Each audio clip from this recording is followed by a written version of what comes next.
Good morning, Professor Arrington. I am currently at work right now, leading classroom instruction. Right now, currently, my students are working on ST Math, so I am behind with my video submission, so I'm trying to wedge it in as much as I can to submit my assignment to you in a timely manner because it is a little late.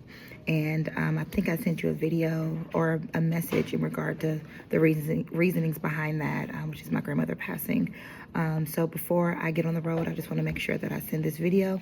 I will be reading from my screen the roles in which I want to support support learners while in the classroom environment. So I'll be reading because I am a little nervous or shy, camera shy. So I'll just read from the top and work my way to the bottom.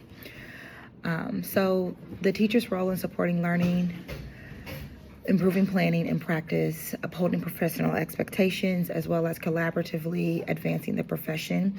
I play a critical role in shaping student learning experiences by creating a supportive and inclusive classroom environment. I also facilitate learning by implementing research-based instructional strategies, differentiating instruction to meet the diverse needs of my students, and fostering critical thinking skills.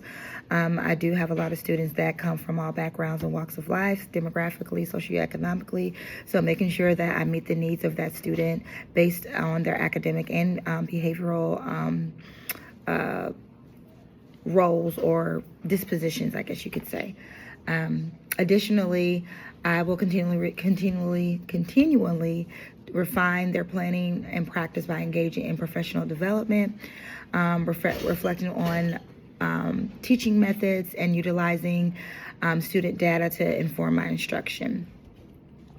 I also want to uphold professional expectations that requires me to hold ethical standards while teaching, maintaining a commitment to lifelong learning. So that's professional development, as well as any form of in-house professional development, or just outsourcing that time for me to continue on my academic journey and becoming a better teacher or an educator. I'm sorry, I'm reading my bullet points. Upholding professional expectations requires ethical standards and demonstrating professionalism in interactions with my students, my colleagues, and within the community with Avondale and Kingston, the Avondale-Kingston area in Birmingham. Collaboration with my peers, stakeholders, as well enhances the profession by sharing what are best practices, mentoring new educators, and advocating for policies that improve educational outcomes. Excuse me, one of my students are coming. Come grab one. Professional dispositions for learners. My strengths and areas of growth. Currently, I possess several professional dispositions that may contribute to my success as a teacher. This includes commitment to student success, reflective practice, adaptability, and collaboration. I am deeply invested in the commitment of my students and growth measures, ensuring that they receive the proper support, encouragement, and the proper support and encouragement needed for them to thrive and to push them to greatness as scholars. Reflective practice. I am actively assessing my student teaching methods and seek ways to enhance my effectiveness with learners. I'm adaptable in ways in which I can adjust my instruction to meet the needs of my diverse students and accommodate them with their different learning styles. Collaboration. I value teamwork with my team members on 6th grade team, and I actively engage with them as well as their families and the community involvement to support student learning. Area that I may need continuous development includes, because this is almost my 7th year teaching, so I'm fairly new to the classroom, but I'm almost in those veteran years. But I can say that there's always room for growth as an educator. We're also lifelong learners, so as our students are. So areas would be patience and emotional regulation, which includes managing my stress, and my composure in challenging situations, which is also crucial for maintaining a positive classroom environment.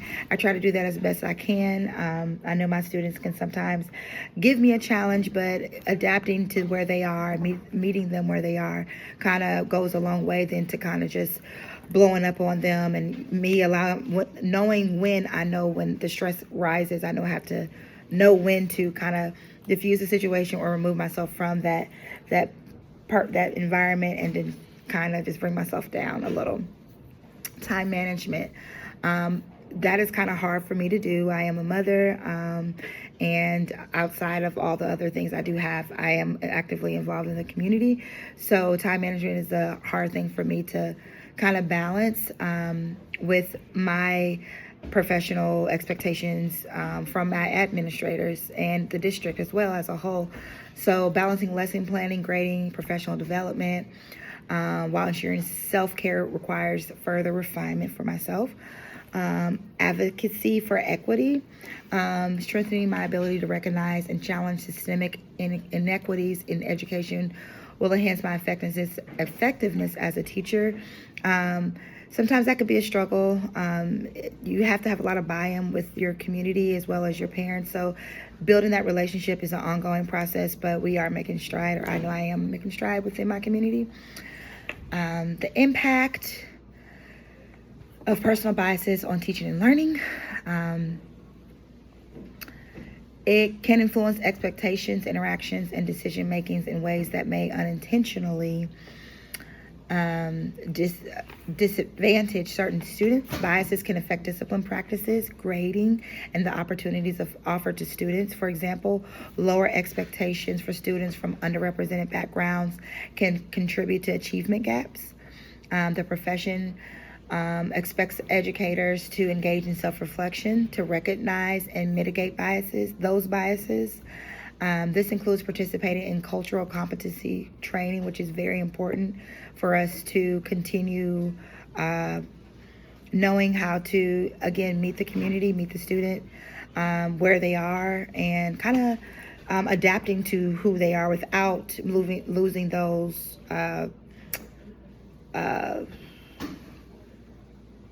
expectations or roles in which you play as an educator, I guess you could say.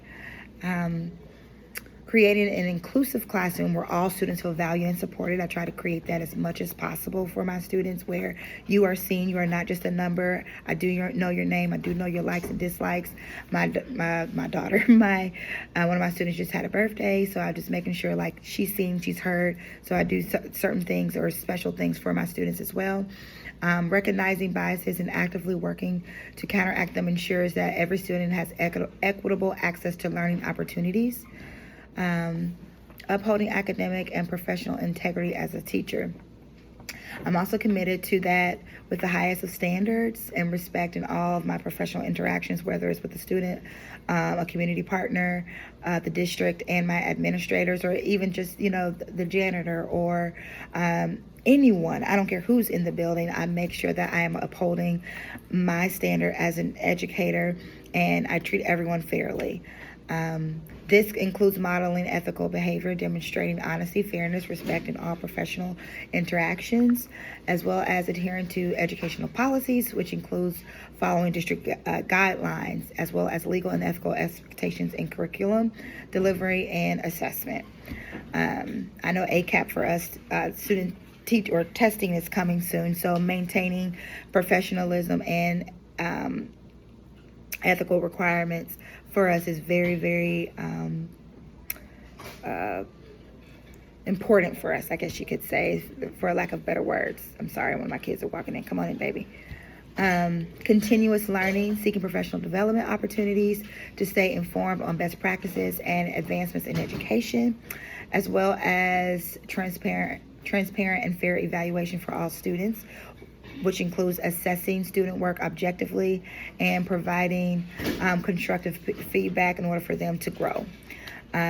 So by upholding these principles, I know I'm talking a lot, but by upholding these principles, I will contribute to a positive learning environment, foster trust in students with students, colleagues, community stakeholders, and ensure that I am continually growing as a professional in the field of education.